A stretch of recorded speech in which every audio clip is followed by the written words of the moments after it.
What's going on, guys? My name is Rounded Tic Tac and welcome back to another video. Today we're going to be talking about the Season 1 update, which just released, or they just had the podcast for, the video, the live stream for, and I'm going to skip everything out of the 2.5 hour stream and just give you the juicy bits that you guys are most likely actually interested in. So let's jump into it. Number one, the season comes out July 20th. On July 20th, the brand new season where you have to make a new character will release. Some side notes to this. Number one, July 18th is when the patch will be downloadable. Between the July 18th and July 20th, if you happen to be playing Diablo, all unique items, all new unique items and new aspects will be available into the Eternal Realm, which is what we currently are playing. So you'll be able to find some new stuff that you can try out before the season actually goes live. So that's cool. Number two, you can download the patch on the 18th, which I think I said. And then number three, the seasonal characters and the eternal characters need to be synced. So they said to do this. After you download the patch on the 18th, all you have to do is log on to the character that you have the most progress on. That's it. That's all you got to do. And that will sync it basically to the seasonal server, and you'll have all of your Fog of War gone, all of your Lilith statues, all of that stuff will be linked together between seasonal and eternal realms. This is not me telling you to do this, that's them telling you to do this. So on the 18th, make sure you log into your highest level, most explored character. So that is season 1. What is it called? It is called Season of the Malignant. And what comes with Season of the Malignant? Well, the main two things you guys want to know about, I'm sure, are the Malignant Hearts and the Malignant Tunnels. Let's talk about the Malignant Hearts first. Malignant Hearts are going to be a brand new item in the game that is similar to a gem. This is them describing it, again, not my words. It is similar to a gem. Since they said that, I'm going to assume you can only put it on jewelry, so 3 slots. Out of these Malignant Hearts, there are also 3 colors. They said red, blue, and I believe the last one is yellow. There's also one that is neutral and does not need colors. The reason it doesn't need colors is because in the season, I think they said all jewelry drops with a color coded thing to it. And you can only put these Malignant Hearts into correctly coded jewelry, which kind of sucks in my opinion, because there's enough RNG in this game anyway. And even with 300 hours, maybe I've had 5 perfect pieces of jewelry ever drop. So now it needs to be a proper color too, is going to be a pain in the butt. But what are these Malignant Hearts? Well, they are items that drop that you can slot into these pieces of jewelry, and they basically give you another legendary aspect. So here we have Caged Heart of the Pekana, and this allows critical strikes to charge the enemy for 2.89 seconds, and then that gives you lightning damage that arcs between them for 64 damage. So if you can add this onto a legendary aspect, on top of that, that gives you 3 more legendary aspects, basically, to kind of create a new build. They said there are 32 different Hearts of the Malignant. I'm going to assume 8, 8, and 5, maybe 7, 7, and 7. And you will be able to put all of those into a build and make something cool, fun, and unique. I'm actually very excited for this because since I'm a content creator and constantly changing my builds, I'm constantly saying to myself, damn, I wish I had one more slot to play with, and I never do. So this is really cool. I'm excited for this. Very, very cool stuff. Now, how do you get these things? Well, there are malignant enemies that can spawn randomly in the world or in a dungeon, doesn't matter, and you kill them and they drop this heart. Then you activate the heart and it becomes like a little mini event. They respawn, they become stronger, tankier, and sometimes they'll bring friends. Once you kill them, you get this Malignant Heart. So that is one way to find them. The second way to find them is the Malignant Tunnel. What that is basically a dungeon that you go in, and at the end of the dungeon will be a boss. That boss has tumors running from his side, and each one of those tumors is color coded. So say for your build, you're looking for blue Malignant Hearts. You can activate the blue Malignant Heart tumor. That boss will guarantee drop a random blue Malignant Heart, which is perfect because target farming is a good thing to have in ARPGs. With the amount of randomness in these types of games, being able to find something that you're looking for is, in my opinion, super important. Okay, so I kind of forgot something. This is post-edit Tic Tac, and I want to just make this clear before we go any further. The hearts are randomly dropped from malignant enemies, and malignant enemies are elites that can randomly spawn within the game.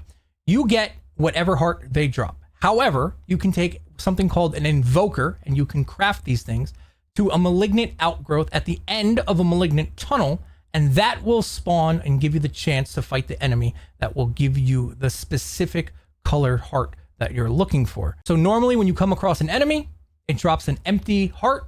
You start the ritual, you fight the enhanced version, and then it drops a random heart of a random color. If you want to target farm, you need invokers, which are craftable. So that's the malignant hearts and the malignant tunnels. What exactly they are, a quick synopsis. Let's talk about favor real quick and what that's going to entail. So for each season, we're going to have objectives for like chapters, and each one of these chapters is going to unlock some cool stuff. We're going to earn stuff for our battle pass. That's favor. We're going to earn basic rewards, such as, you know, those boxes that we've been getting that's full of like jewels and, you know, stuff like that.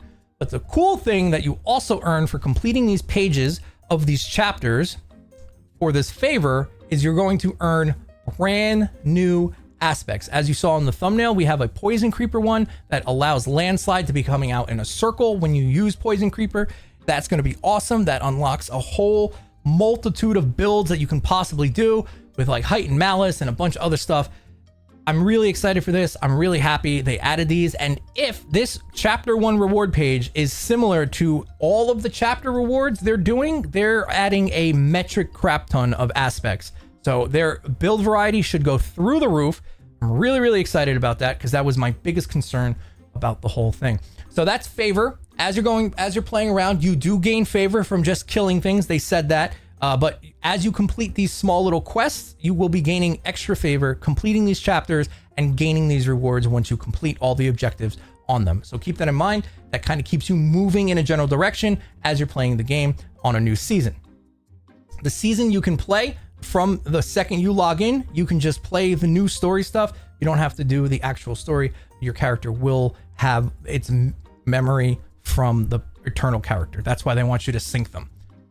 From here, let's talk about the battle pass. I believe they said there are 32 free rewards in their battle pass, and anything else extra, the premium stuff, is just cosmetic. The powerful stuff actually lies within the free tract, and that is going to be Smoldering Ashes. Smoldering Ashes allows you to unlock stuff like this, which is hugely important, and I'm very, very happy that's in the game. These new boons, basically, right here. These seasonal blessings is what they're being called, and you can use the Smoldering Ashes to unlock these as you go. Now, they didn't say how many you get total. I hope you get enough to unlock all 4 levels for all four of these, but we don't know. So hopefully that's the case, but I'm not sure. These allow you to get XP earned increase, gold increase, boost chance of rare materials when you salvage, a duration of elixirs, all this kind of cool stuff that you'd be interested in while leveling up a new character in a seasonal kind of gameplay loop.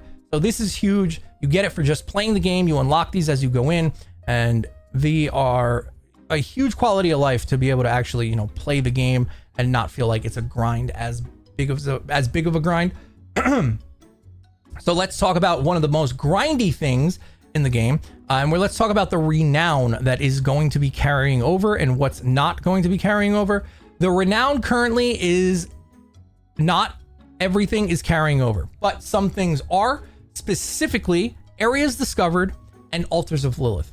So those 2 things are carrying over. So you do not have to grind Renown for those 2 things any longer. As long as you have every area discovered and all of the altars of Lilith covered, all of that Renown will get you to the new season, through the new season. They said about if you have all of those uncovered and found, the statues and the areas, you will be on the 3rd step, which is a free skill point. So you will start the game with a bunch of free skill points, and you really only need to do the strongholds, some side quests, and some of the side dungeons. But some of those side dungeons you're going to run anyway to unlock aspects that you're missing for your brand new character, depending on what you're playing. So I'm really happy about this. I am so happy I do not have to run and get Lilith statues. That is terrible. I'm very, very, very happy that is sticking around. But yeah, so that's what's carrying over for the new season. That's really it. And then the last real big thing that they said is they had a little Q&A, and I took just 2 questions that I found interesting that I thought would be coverable. Any updates around respecking, the cost of respecking, and the actual experience of respecking. So they said this is longer term plans, their words, not mine, to improve the flow. And then they also are introducing, but I didn't catch if they said it was season 1 or if it's going to be a season later. You are going to get a scroll of amnesia will be introduced, which will wipe your entire Paragon board and your skill tree one time for absolutely free. So that kind of stuff is coming. I really just wish they had a respec all button, but hey, this is a step in the right direction. And then the last question I thought that was interesting, will seasonal mechanics be added to the Eternal Realms? And they said initially no, they didn't want to do that. However, if something is really cool, they will make it an Eternal Realm feature. So that is the long and the short. I don't want this video to go any longer. That's the long and the short of what stuff we can look forward to for the season 1 update. Malignant Hearts, Malignant Tunnels, basically new gear, new aspects coming, new uniques coming. They said the patch notes themselves, when they do release within the next 2 weeks, are chunksters, I believe was the name they used. Like chunkster, whatever, doesn't matter. Anyways, that's the patch, that's the update show. I thought it was really interesting, pretty well done. A lot of good news, some meh news. I really wish we got some more information on some quality of life features everybody's missing out on. But hey, it's a step in the right direction. That's really it for me. Thank you guys so much for watching. Let me know if you have any questions down in the comments below. I tried to cover everything without taking too long and too much time out of your day. I will see you guys on the next one. Tic tac out, y'all. Bye-bye.